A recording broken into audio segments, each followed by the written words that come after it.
Hey there, Mike Plume here. Welcome to Stories from a Lonesome Stretch of Highway. Every once in a while, every now and again, when the moon's holding water, if the good Lord's willing and the creek don't rise, I'm going to pour a cup of coffee and tell some stories. Episode 3, Levon Helm. Back in the early part of 2000, so like February, March of 2000, we had booked 6 weeks of residency gigs along the eastern seaboard of the United States. So it would have been like New York City, Boston, Woodstock, Asbury Park, Philadelphia, and Great Barrington, Mass. Something like that. I'm not even sure if that was 6. I just reeled off there. But anyway, I think we only had Sundays off. We're going to do 6 weeks worth of gigs in an attempt to build up a fan base. The premise being the first week we'll have 3 or 4 people. Next week we'll have 8. The week after, 16, 32, on and on and on and on. You can do the math probably better than me. And anyway, that was the plan. So we had all these different venues booked for 6 weeks, except for Woodstock, New York. We had 5 Wednesdays at a place called the Joyous Lake. But we called it the Joyless Wake. Because we couldn't draw a crowd there with a pen and paper. But anyway, it was, we had 5 weeks there because the 6th week, Levon Helm was playing there. In fact, the reason we even got the first 5 weeks there was because Levon played at the Joyous Lake every Wednesday since Christ was a choir boy, except for when he went on the road. So it just so happened he was going on the road for those 5 weeks. So the promoter or the club owner said, yeah, you guys can have these first 5 Wednesdays. But the 6th Wednesday, Levon's going to be back. So if you guys want to open the show for him, you're more than welcome to. We'd love to have you. So we didn't have to put a whole lot of thought into that. There wasn't a whole lot of convincing, I can assure you. We were massive fans of Levon Helm, massive fans of the band, of course, massive Bob Dylan fans as well. And so the whole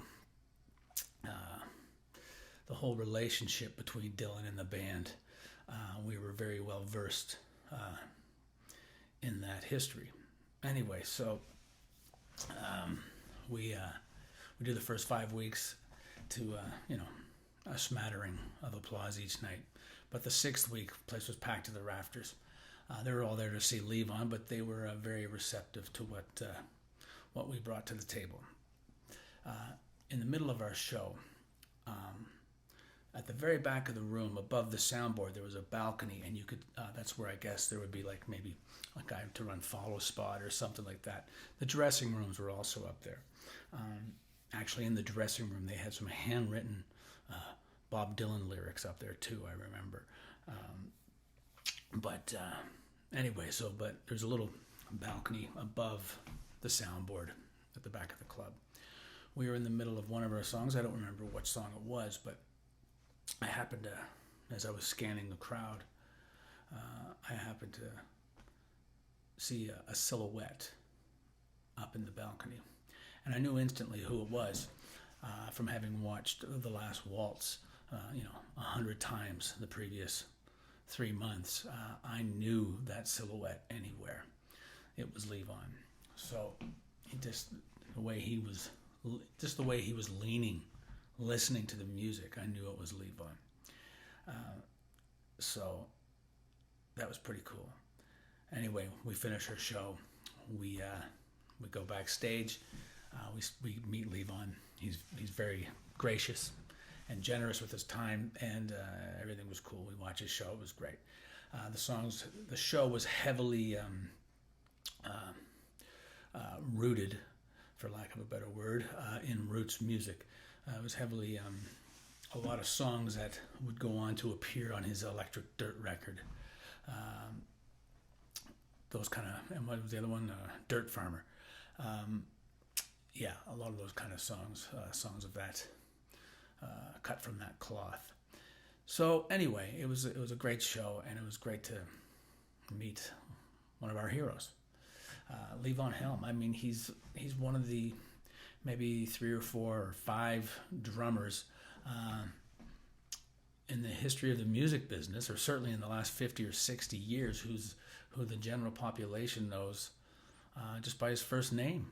There's Ringo, Ginger, Charlie, and like Levon, you know. But anyway, so that was pretty. It was Levon Helm. So we were pretty excited for that. After the show, we were packing up our van, and I was in the van arranging all the amps and stuff. And Dave was handing another amplifier to me when Levon walked out of the bar. And he walks over to the van. He sees us there, and he walks over and he says, "Hey guys, thanks again for doing the show with us." And he reaches into his coat and he pulls out a bag of weed, and he goes, "Here you go, boys. Now, don't smoke all this shit tonight. It'll fuck you up real good." We're like, duly noted. Hey, thank you very much, sir. And it's kind of shocked by how those last 15 seconds had unfolded. And anyway, that was pretty cool as well. So he goes and gets in his car, and he and his tour manager, or one of the bandmates, I can't remember who was with them, they're getting ready to drive away, and they're just pulling out of the parking lot, and you see the car get put in park again. And he gets out, and he comes over and says, "Hey, me and the boys were having a little get together out at my ranch tonight. So if you guys, why don't you guys pack up your van and follow us out there if you got the time?" So, oh my God! So we packed the van in record time, and the next thing I know, we were following Levon Helm out to his house, the house that he had lived in since the '60s. You know, it was a house that he bought when he and the band moved out there to, become the band, to, record the basement tapes with Dylan and all that kind of fun stuff. I think the house burnt to the ground in the 1980s, and they just blew the ashes off the footprint and just built the house again. And so we follow him to his house. We go down into the driveway. We park our cars, and we're walking up this ramp to the barn, which is his studio. And the doors are open. It's a beautiful spring day. It's like late April 2000. And it's a beautiful spring day, evening, about maybe 12 o'clock, 1 o'clock in the morning, something like that. And we're walking up this ramp into this barn, which is his studio, and there's a Canadian flag hanging down, and then there's an American flag hanging down.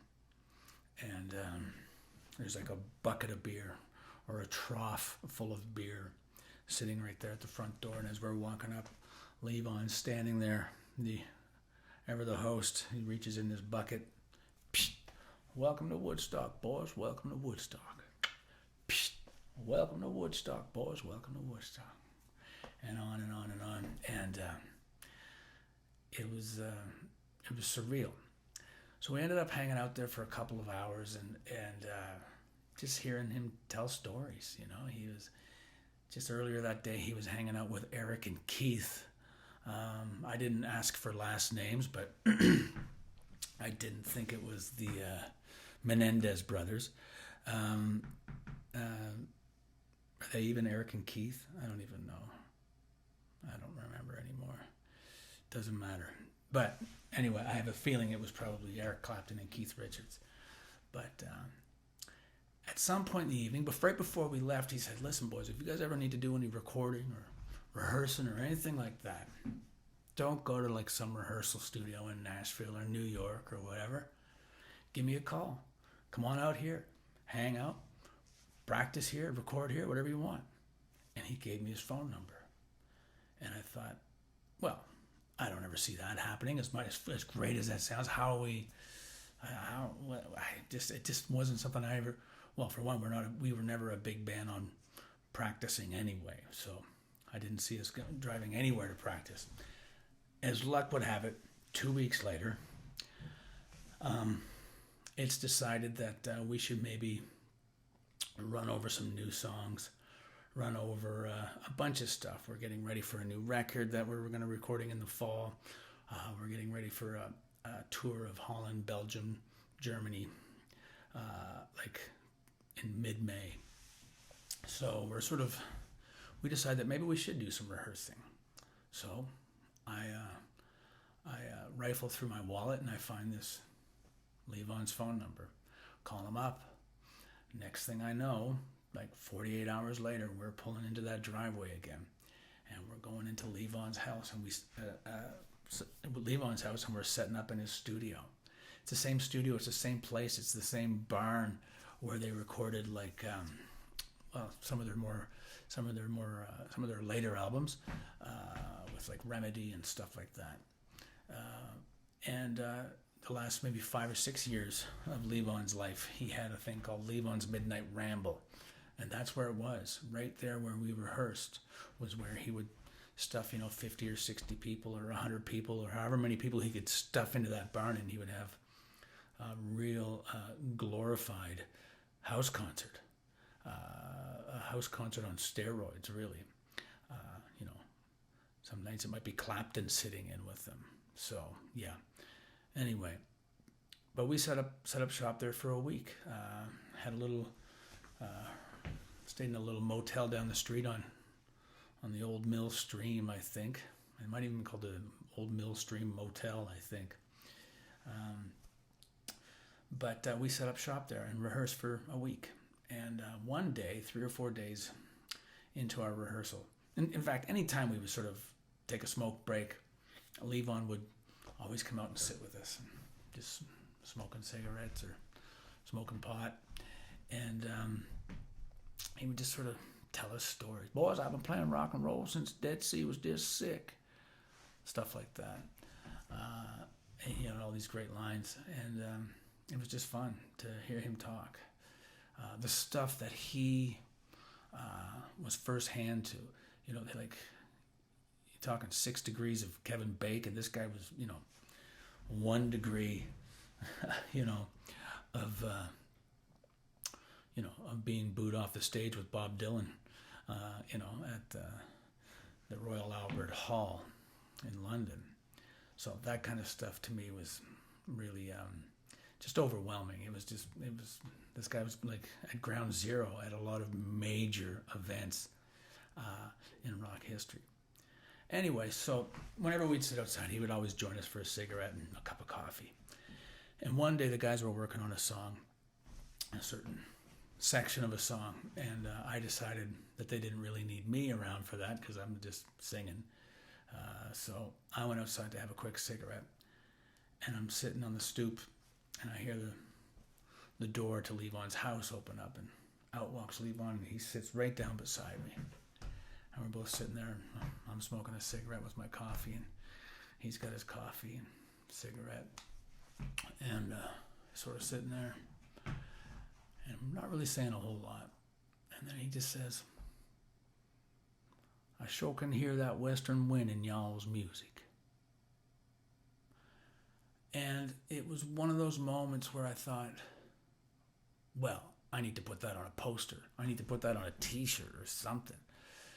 But it was one of those things, like anytime I listen to really anything by Neil Young, like Harvest, or even the Crazy Horse stuff, really anything by Neil Young, I can hear that western wind in his music. I can hear the prairies in Neil Young's music.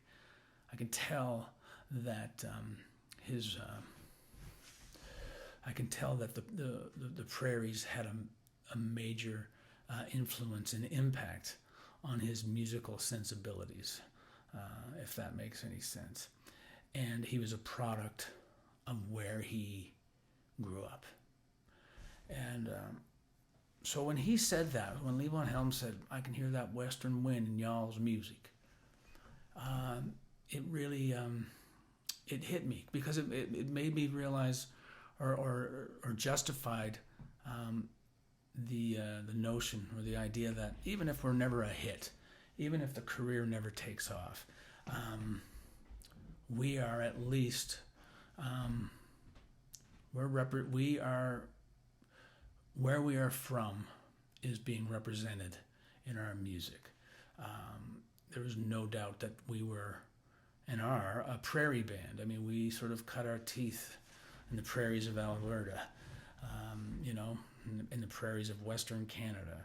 You know, we're just, that's just who we are. And the fact that he heard that let me know that we were on the right track. And so I went back in to the studio and we started rehearsing again. I said, fuck guys, Levon just said, he just told me, he just said that he can hear that Western wind in our music, man.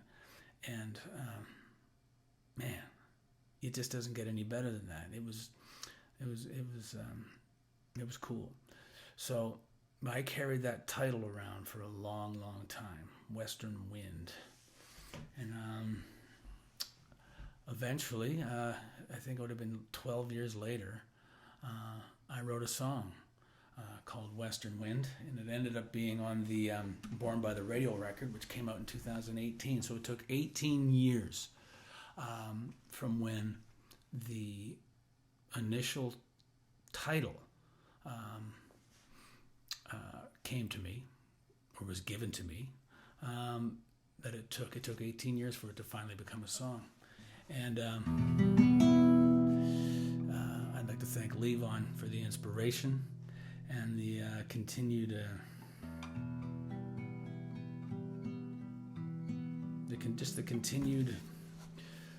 continued inspiration. Like, it's just like that.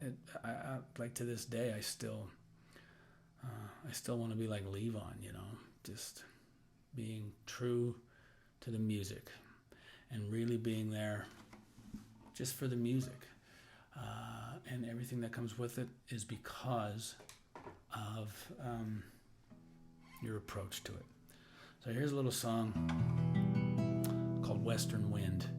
And I wrote it with the guys from Doc Walker back in November 2012. And it goes like this.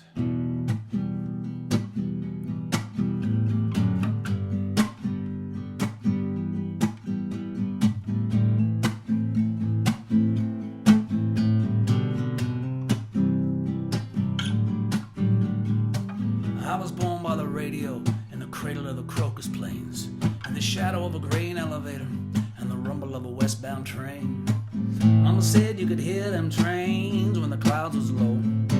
It's gonna bring a much needed rain or a Thanksgiving snow.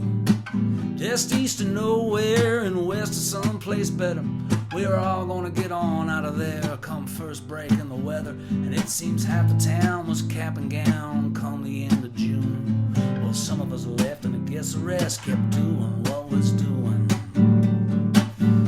And the western wind lets you know you're back home again. It doesn't matter where you've been, there's something in the western wind. Well, I've watched floodwaters damn near swallow my neighbor whole. And we didn't just stand there, we threw sandbags in the cold. And everyone in town came around to save the Lewis farm. Every man, woman, and child were walking arm in arm. And the western wind lets you know you're back home again. It doesn't matter where you've been, there's something in the western wind.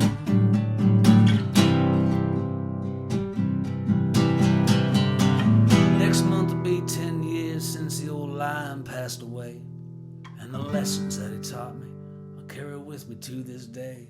And everyone in town came around to say till we meet again, as we lowered them down into the ground in a howling western wind.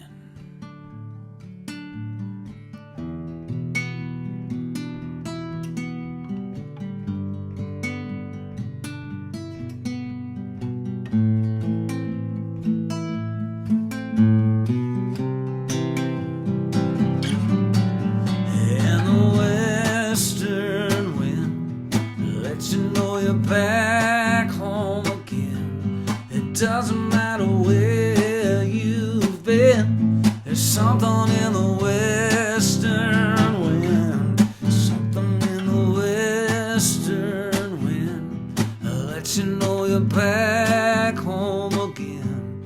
And it Doesn't matter where you've been, there's something in the way